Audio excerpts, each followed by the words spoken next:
ನಮಸ್ಕಾರಗಳು ನನ್ನೆಲ್ಲ ಪ್ರೀತಿಯ ಗೆಳೆಯರೇ. ಎಲ್ಲರಿಗೂ ಹೊಸ ವರ್ಷದ ಶುಭಾಶಯಗಳು. ಈ ಒಂದು ವರ್ಷ ನಮ್ಮೆಲ್ಲರ ಜೀವನದಲ್ಲಿನ ನಮ್ಮೆಲ್ಲ ಇಷ್ಟಾರ್ಥಗಳನ್ನು ಸಾಧಿಸಿಕೊಡಲಿ ಎಂದು ಪ್ರಾರ್ಥಿಸುತ್ತಾ ಹೊಸ ವರ್ಷದ ಹೊಸದೊಂದು ವಿಡಿಯೋಗೆ ಎಲ್ಲರಿಗೂ ಸ್ವಾಗತ. ಈ ಒಂದು ವಿಡಿಯೋ ಬಂದು ಗೃಹಲಕ್ಷ್ಮಿ ಯೋಜನೆಯೊಂದಿಗೆ ಮನೆಯ ಒಡತಿಗೆ ಅಥವಾ ಮನೆಯ ಹೆಂಗಸರಿಗೆ ಇರುವ ಇನ್ನಿತರ ಯೋಜನೆಗಳಲ್ಲಿ ಮುಖ್ಯವಾದ ಒಂದು ಯೋಜನೆ ಬಗ್ಗೆ ನಿಮ್ಮಲ್ಲಿ ಒಂದಿಷ್ಟು ಮಾಹಿತಿಯನ್ನು ಶೇರ್ ಮಾಡುತ್ತೇನೆ. ಗೆಳೆಯರೇ, ಈ ಒಂದು ಚಾನೆಲ್ ಬಂದು ನಾನು ನನ್ನ ಒಂದು ಮಾಹಿತಿ ಅಥವಾ ನಂಗೆ ಗೊತ್ತಿರುವ ಒಂದಿಷ್ಟು ಮಾಹಿತಿಯನ್ನು ನಿಮ್ಮಲ್ಲಿ ಶೇರ್ ಮಾಡಿಕೊಳ್ಳುವ ಒಂದು ಉದ್ದೇಶದಿಂದ ಮಾತ್ರ ನಡೆಸುವ ಒಂದು ಚಾನೆಲ್.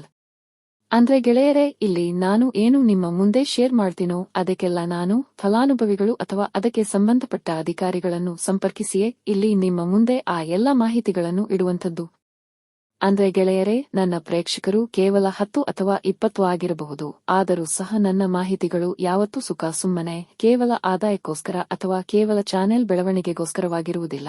ನಾನು ಇಲ್ಲಿ ಶೇರ್ ಮಾಡುವ ಎಲ್ಲಾ ಮಾಹಿತಿಗಳು ಫಲಾನುಭವಿಗಳು ಅಥವಾ ಸಂಬಂಧಪಟ್ಟ ಅಧಿಕಾರಿಗಳನ್ನು ಕೇಳಿ ಅವರ ಮಾಹಿತಿ ಮೇರೆಗೆ ಮಾತ್ರವೇ ಆಗಿರುತ್ತದೆ. ವಿಷಯಕ್ಕೆ ಬರೋಣ ಗೆಳೆಯರೇ, ನಿಮ್ಮಲ್ಲಿ ನನ್ನದೊಂದು ರಿಕ್ವೆಸ್ಟ್ ಏನಂದ್ರೆ ಈ ವಿಡಿಯೋವನ್ನು ಸಂಪೂರ್ಣವಾಗಿ ಕೊನೆವರೆಗೂ ನೋಡಿ. ಕಾರಣ ಇಲ್ಲಿ ನಾನು ಹೇಳುವ ಒಂದೊಂದು ಇನ್ಫಾರ್ಮೇಶನ್ ತುಂಬಾ ಇಂಪಾರ್ಟೆಂಟ್ ಆಗಿರುತ್ತದೆ ಗೆಳೆಯರೇ. ಗೃಹಲಕ್ಷ್ಮಿ ಯೋಜನೆಯನ್ನು ಪಡೆಯುತ್ತಿರುವ ಎಲ್ಲಾ ಮನೆಯೊಡತಿಗಳೇ, ಇದು ಬಂದು ಬಹಳ ಜನರಿಗೆ ಗೊತ್ತಿಲ್ಲದ ಒಂದು ಯೋಜನೆ. ಅಂದ್ರೆ ಇದರ ಬಗ್ಗೆ ಯಾವುದೇ ರೀತಿಯಲ್ಲಿ ಅಷ್ಟೊಂದು ಜಾಹೀರಾತುಗಳು ಸರ್ಕಾರದ ಕಡೆಯಿಂದ ಅಥವಾ ಇನ್ನಿತರ ಸಂಘ ಸಂಸ್ಥೆಗಳ ಕಡೆಯಿಂದಲೂ ಇಲ್ಲ. ಈ ಒಂದು ಯೋಜನೆಯ ಹೆಸರು ಬಂದು ಉದ್ಯೋಗಿನಿ ಯೋಜನೆ. ಗೆಳೆಯರೇ, ಗೃಹಲಕ್ಷ್ಮಿ ಯೋಜನೆಯನ್ನು ಪಡೆಯುವ ಎಲ್ಲಾ ಮಹಿಳೆಯರು ಇದಕ್ಕೂ ಸಹ ಅರ್ಜಿ ಸಲ್ಲಿಸಬಹುದು. ಇನ್ನು ಈ ಯೋಜನೆಯ ಬಗ್ಗೆ ಮೊದಲನೇದಾಗಿ ಈ ಒಂದು ಯೋಜನೆ ಬಂದು ಮಹಿಳೆಯರಿಗೆ ಮಾತ್ರವಿರುವಂಥದ್ದು.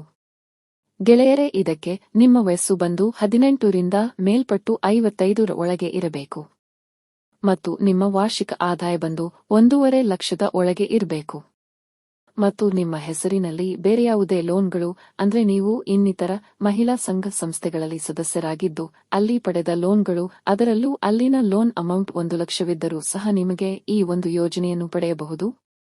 ಆದರೆ ನೀವು ಬೇರೆ ಲೋನ್ ಅಂದ್ರೆ ಬ್ಯಾಂಕ್ ಮುಖಾಂತರ ಪಡೆದಿರುವ ಲೋನ್ಗಳು ಇನ್ನೂ ರನ್ನಿಂಗಲ್ಲಿ ಇದ್ರೆ ಆಗ ನೀವು ಈ ಒಂದು ಯೋಜನೆಯನ್ನು ಪಡೆಯಲು ಅರ್ಹರಾಗುವುದಿಲ್ಲ. ಇದರ ಜೊತೆಗೆ ಈ ಯೋಜನೆಯ ಒಂದು ಉಪಯೋಗವನ್ನು ಪಡೆಯಲು ನಿಮ್ಮ ಮನೆಯ ಯಜಮಾನ ಅಂದ್ರೆ ನಿಮ್ಮ ಗಂಡನ ಅಥವಾ ಅಣ್ಣ ಅಥವಾ ತಮ್ಮನ ಒಂದು ನೊಮಿನಿ ಸಹಿ ಬೇಕು. ಇದಲ್ಲದೆ ಯಾವುದೇ ರೀತಿಯಲ್ಲಿನ ಸೆಕ್ಯೂರಿಟಿ ಡಾಕ್ಯುಮೆಂಟ್ಸ್ ಏನು ಈ ಒಂದು ಯೋಜನೆಯಡಿಯಲ್ಲಿನ ಲೋನ್ಗೆ ಬೇಕಾಗಿರುವುದಿಲ್ಲ ಗೆಳೆಯರೇ. ಹಾಗೆಯೇ ಗೆಳೆಯರೇ, ಈ ಮೊದಲೇ ಹೇಳಿದಾಗೆ ಈ ಒಂದು ಯೋಜನೆಯ ಹೆಸರು ಉದ್ಯೋಗಿನಿ ಎಂದು. ಅಂದ್ರೆ ಸರ್ಕಾರವು ರಾಜ್ಯದ ಮಹಿಳೆಯರ ಸ್ವಯಂ ಉದ್ಯೋಗ ಶಕ್ತಿಯನ್ನು ಹೆಚ್ಚಿಸಲು ಈ ಒಂದು ಯೋಜನೆಯನ್ನು ಅನುಷ್ಠಾನಗೊಳಿಸಿದ್ದು. ಆದ್ದರಿಂದ ಇಲ್ಲಿ ನೀವು ಈ ಯೋಜನೆಗೆ ಅರ್ಜಿಯನ್ನು ಸಲ್ಲಿಸುವ ಮೊದಲು ನೀವು ಈ ಯೋಜನೆಯಿಂದ ಸರ್ಕಾರದ ಕಡೆಯಿಂದ ಸಿಗುವಂತಹ ಹಣವನ್ನು ಯಾವ ಸ್ವಯಂ ಉದ್ಯೋಗಕ್ಕೆ ಬಳಸುವಿರಾ ಎಂಬುದಕ್ಕೆ ಒಂದು ಪ್ರೂಫ್ ಆಗಿ ನಿಮ್ಮ ಆ ಒಂದು ಉದ್ಯೋಗದ ಅಂದ್ರೆ ನೀವು ಆ ಒಂದು ಉದ್ಯೋಗದಲ್ಲಿ ತೊಡಗಿಸಿಕೊಂಡಿರುವ ಒಂದು ಛಾಯಾಚಿತ್ರ ಅಂದ್ರೆ ಒಂದು ಫೋಟೋ ಕೂಡ ಪ್ರೂಫ್ಗೆ ಎಂದು ನಿಮ್ಮ ಅರ್ಜಿಯೊಂದಿಗೆ ನೀಡಬೇಕಾಗುತ್ತೆ. ಇನ್ನು ಮುಖ್ಯವಾದದ್ದು ಈ ಒಂದು ಯೋಜನೆಯ ಬೆನಿಫಿಟ್ ಅಥವಾ ಉಪಯೋಗಗಳು. ಗೆಳೆಯರೇ, ಈ ಒಂದು ಯೋಜನೆಯಲ್ಲಿ ನಿಮಗೆ ಸರ್ಕಾರದ ಕಡೆಯಿಂದ ಆರ್ಥಿಕ ಸಹಾಯವಾಗಿ 3 ಲಕ್ಷದವರೆಗೂ ಹಣ ದೊರಕುತ್ತದೆ. ಅದನ್ನು ನೀವು ಕಂತುಗಳಲ್ಲಿ ಮರಳಿ ಪಾವತಿಸತಕ್ಕದು. ಗೆಳೆಯರೇ, ನೀವು ಇಲ್ಲಿ ಕೇಳಬಹುದು ಇದರಲ್ಲೇನು ಲಾಭ ಅಥವಾ ಇದಕ್ಕೂ ಬ್ಯಾಂಕ್ ಲೋನ್ಗೂ ಏನ್ ವ್ಯತ್ಯಾಸ ಅಂತ. ಅದಕ್ಕೆ ಗೆಳೆಯರೇ ಈ ವಿಡಿಯೋ ನಾನ್ ಮಾಡಿದ್ದು.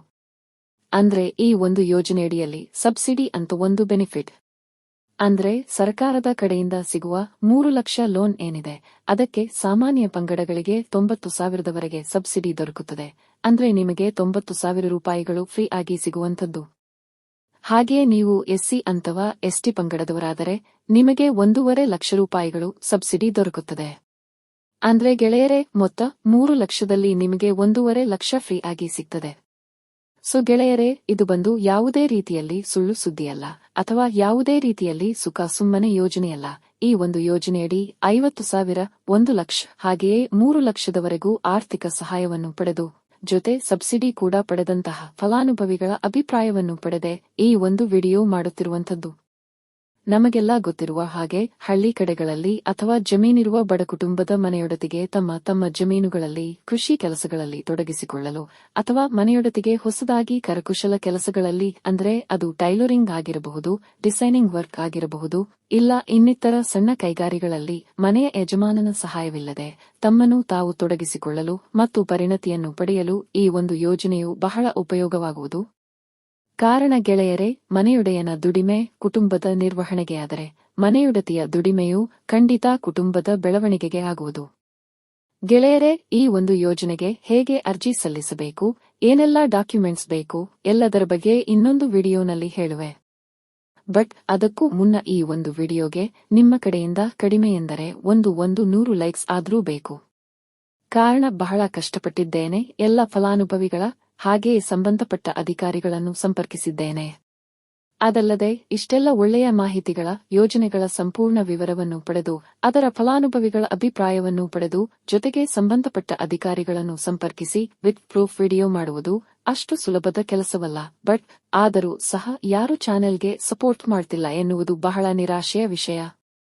ಬಟ್ ನನ್ನ ಪ್ರಯತ್ನವನ್ನು ನಾನು ಮಾಡುತ್ತೇನೆ ಅಷ್ಟೇ. ಹಾಗೆಯೇ ಸರ್ಕಾರದ ಕಡೆಯಿಂದ ಸಿಗುವಂತಹ ಆರ್ಥಿಕ ಸಹಾಯ, ಅದರಲ್ಲೂ ಫ್ರೀ ಆಗಿ ಸಿಗುವ 90,000 ರೂಪಾಯಿಗಳು ಅಥವಾ 1.5 ಲಕ್ಷ ರೂಪಾಯಿಗಳು, ಇದಕ್ಕೆ ನೀವು ಅರ್ಹರಾಗಿದ್ದರೆ ಖಂಡಿತ ಅರ್ಜಿ ಸಲ್ಲಿಸಿ ಮತ್ತು ಈ ಯೋಜನೆಯ ಬೆನಿಫಿಟ್ ಅನ್ನು ಪಡೆದುಕೊಳ್ಳಿ ಎಂಬುದೇ ನಮ್ಮ ಆಶಯ. ಇದಕ್ಕೆ ಇನ್ನೂ ಒಂದು ದೊಡ್ಡ ಪ್ರೂಫ್ ಏನೆಂದರೆ ಗೆಳೆಯರೇ, ನಾನು ಕೂಡ ಈ ಒಂದು ಯೋಜನೆಯಡಿಯಲ್ಲಿನ ಒಬ್ಬ ಫಲಾನುಭವಿ. ನನ್ನ ತಾಯಿ ಬಂದು 2016ರಲ್ಲಿ ಈ ಯೋಜನೆಯಡಿ 50,000 ರೂಪಾಯಿ ಲೋನ್ ಪಡೆದಿದ್ದರು. ಅದಕ್ಕೆ ಅಂದಿನ ನಿಯಮಾವಳಿ 50,000 ರೂಪಾಯಿಗೆ 8,000 ರೂಪಾಯಿಗಳು ಸಬ್ಸಿಡಿಯಾಗಿ ಅಂದ್ರೆ ಫ್ರೀ ಆಗಿ ಸಿಕ್ಕಿತು. ಸೊ ಇದಿಷ್ಟು ಈ ಒಂದು ವಿಡಿಯೋನಲ್ಲಿ. ನಾನು ಒಬ್ಬ ಸಾಫ್ಟ್ವೇರ್ ಇಂಜಿನಿಯರ್, ಬೆಂಗಳೂರಿನಲ್ಲಿ ಕೆಲಸ ಮಾಡುತ್ತಿದ್ದೇನೆ. ಜೊತೆಗೆ ಟೀಚಿಂಗ್ ಅಸಿಸ್ಟೆಂಟ್ ಆಗಿಯೂ ಸಹ ಕಾರ್ಯನಿರ್ವಹಿಸುತ್ತಿದ್ದೇನೆ. ನಾನು ಒಬ್ಬ ಬಿಸಿನೆಸ್ ವಿಮೆನ್ ಕೂಡ ಹೌದು. ನನ್ನ ಈ ಚಾನೆಲ್ನಲ್ಲಿ ನಿಮಗೆ ಎಲ್ಲಾ ತರಹದ ಇನ್ಫಾರ್ಮೇಷನ್ ಟೆಕ್ನಾಲಜಿ ಬಗ್ಗೆ, ಎಜುಕೇಷನ್ ಬಗ್ಗೆ ಹಾಗೂ ಇನ್ನಿತರ ಸ್ಪರ್ಧಾತ್ಮಕ ಪರೀಕ್ಷೆಗಳ ಬಗ್ಗೆ, ಜೊತೆಗೆ ಬಿಸಿನೆಸ್ ಇನ್ವೆಸ್ಟ್ಮೆಂಟ್ ಸಂಬಂಧಿಸಿದ ಎಲ್ಲಾ ರೀತಿಯ ಮಾಹಿತಿಗಳು ದೊರಕುವುದು. ನೀವೇನು ನಮ್ಮ ಚಾನೆಲ್ಗೆ ಮೊದಲ ಬಾರಿಗೆ ಬಂದವರಾದರೆ ತಪ್ಪದೇ ಚಾನೆಲ್ಗೆ ಸಬ್ಸ್ಕ್ರೈಬ್ ಮಾಡಿ, ಲೈಕ್ ಮಾಡಿ ಮತ್ತು ಶೇರ್ ಮಾಡಿ. ನಿಮ್ಮ ಪ್ರೀತಿಯ ಅಕ್ಕನಿಗೆ ಸಪೋರ್ಟ್ ಮಾಡಿ. ಧನ್ಯವಾದಗಳು. ಜೈ ಕರ್ನಾಟಕ ಮಾತೆ, ಕನ್ನಡಾಂಬೆಗೆ ಜಯವಾಗಲಿ.